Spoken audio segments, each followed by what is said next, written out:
Hi అండి, welcome to my channel series kitchen. ఈరోజు నేను చేయబోయే రెసిపీ మటన్ కర్రీ అండి. గ్రేవీతో, చిక్కటి గ్రేవీతో చాలా బాగుంటుంది. ఫస్ట్ టైం మన ఛానల్ ఎవరైనా చూస్తున్నట్టయితే సబ్స్క్రైబ్ చేసుకోండి, సపోర్ట్ చేయండి. దీనికోసం ముందుగా ఒక కుక్కర్ పెట్టుకుందామండి. కుక్కర్లో కొంచెం ఆయిల్ వేసుకున్నాను. కొంచెం నీచు కూరలకి కొంచెం ఆయిల్ ఎక్కువ ఉంటేనే బాగుంటాయండి. ఒక పెద్ద సైజు ఆనియన్స్ 2 కట్ చేసి వేసుకున్నాను. 2 పచ్చిమిర్చి చీరికలు వేసుకున్నాను. ఇవి బాగా వేయించుకుందాం. ఈ ఉల్లిపాయ ముక్కలు అన్నది బాగా రెడ్గా వచ్చేదాకా, కొంచెం కలర్ మారేదాకా వేయించుకోవాలి. ఇది కుక్కర్లో కాకుండా నార్మల్గా కూడా చేసుకోవచ్చండి. కుక్కర్లో అయితే కొంచెం తొందరగా అయిపోద్దని నేను కుక్కర్లో చేస్తున్నాను.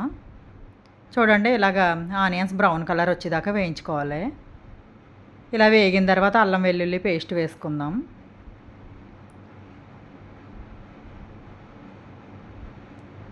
అల్లం వెల్లుల్లి పేస్ట్ కూడా వేసి వేయించుకోవాలండి. ఇది బాగా పచ్చివాసన పోయేదాకా వేయించుకుందాం. ఆనియన్స్ మరీ ఎక్కువ వేసేసుకోవద్దు, అంత తీపి వచ్చేస్తుంది కర్రీ అన్నది, అంత బాగుండదు. ఇప్పుడు శుభ్రంగా క్లీన్ చేసి పెట్టుకున్న, బాగా శుభ్రంగా కడిగి పెట్టుకున్న మటన్ వేసుకుందాం ఇందులో. చూడండి, మటన్ వేసుకున్నాం కదా, ఇది బాగా కలిసిలా వేయించుకుందాం. ఈ ఆనియన్స్లో బాగా మటన్ కలిసిపోయేలా వేయించుకోవాలి. కొంచెం వేగింది కదా, కొంచెం పసుపు వేసుకుందామండి. పసుపు వేసి బాగా మగ్గించుకోవాలి మటన్ అన్నదే. నూనెలో కాసేపు మగ్గాలి. దీన్ని మూత పెట్టి కాసేపు మగ్గించుకుందామండి. ఒక 10 మినిట్స్ అలా వదిలేద్దాం, మగ్గుద్ది. చూడండి, ఆయిల్ అంతా పైకి వచ్చింది కదా. ఇలా బాగా వేగాలి మటన్ అన్నది.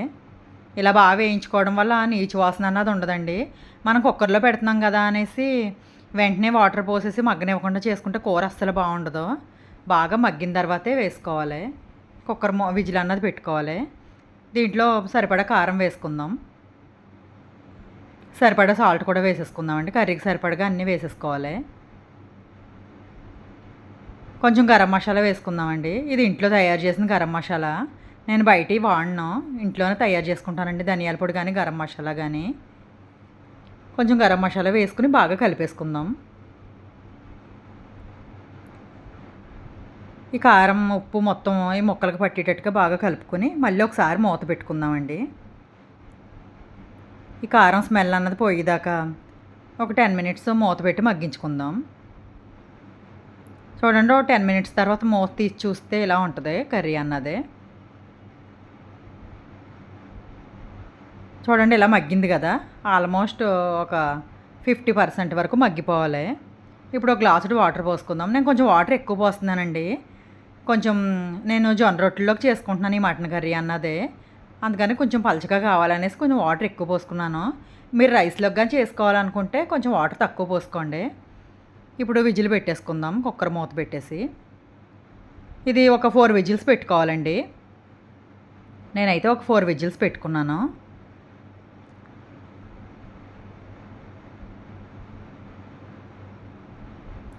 విజిల్స్ అయిపోయిన తర్వాత అది బాగా చల్లారిన తర్వాత మూత తీసి చూద్దామండి. ఒక పావుగంట అలాగే వదిలేయాలి. ప్రెషర్ మొత్తం పోయిన తర్వాత తీసి చూసుకోవాలి. చూడండి, ఇంకా పలచగా ఉంది కదా, కొంచెం స్టవ్ ఆన్ చేసి ఉడికించుకుందాం. ముక్క ఉడికిందో లేదో చూద్దామండి. కాలిపోతుంది. చూడండి, ముక్క అన్నది మెత్తగా ఉడికిపోయింది.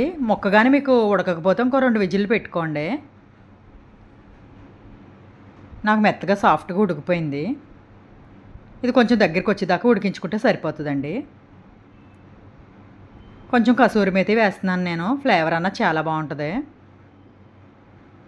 కొంచెం ఇలా నలిపేసి వేసుకోండి. మటన్ కర్రీకి కానీ చికెన్ కర్రీకి కానీ నాన్ వెజ్ వండినప్పుడు ఈ కసూరి మేతి వేసుకుంటే చాలా బాగుంటుంది. మనం వెజ్ కర్రీస్, గ్రేవీ కర్రీస్ చేసుకుంటాం కూడా, అందులో కూడా వేసుకున్నా చాలా బాగుంటుందండి. చూడండి, ఇలా పలచగానే నేను దించేసుకుంటున్నాను. నాకు జొన్న రొట్టెల్లో కావాలనేసి కొంచెం గ్రేవీలా ఉండేటట్టు దించుకుంటున్నాను. మీకు రైస్‌లోకి అయితే కొంచెం దగ్గరికంటే ఉడకబెట్టుకోండి. స్టవ్ ఆపేసి ఒక బౌల్‌లోకి తీసేసుకున్నాను నేను. చూడండి ఇలా పలచగానే ఉంది. ఇలా ఉంటేనే జొన్న రొట్టెల్లో ముంచుకోవడానికి బావుంటది. జొన్న రొట్టెలోకైనా, చపాతీలోకైనా, పూరీకైనా ఇలా కొంచెం గ్రేవీగా ఉంటేనే బావుంటది కదండీ! నేను జొన్న రొట్టెలతో తీసుకుంటున్నాను ఈ మటన్ కర్రీ అన్నది. గ్రేవీ కొంచెం ఎక్కువగానే పెట్టుకున్నాను. అందుకే కొంచెం వాటర్ ఎక్కువ పోసుకొని. చాలా టేస్టీగా ఉందండి. Thank you for watching.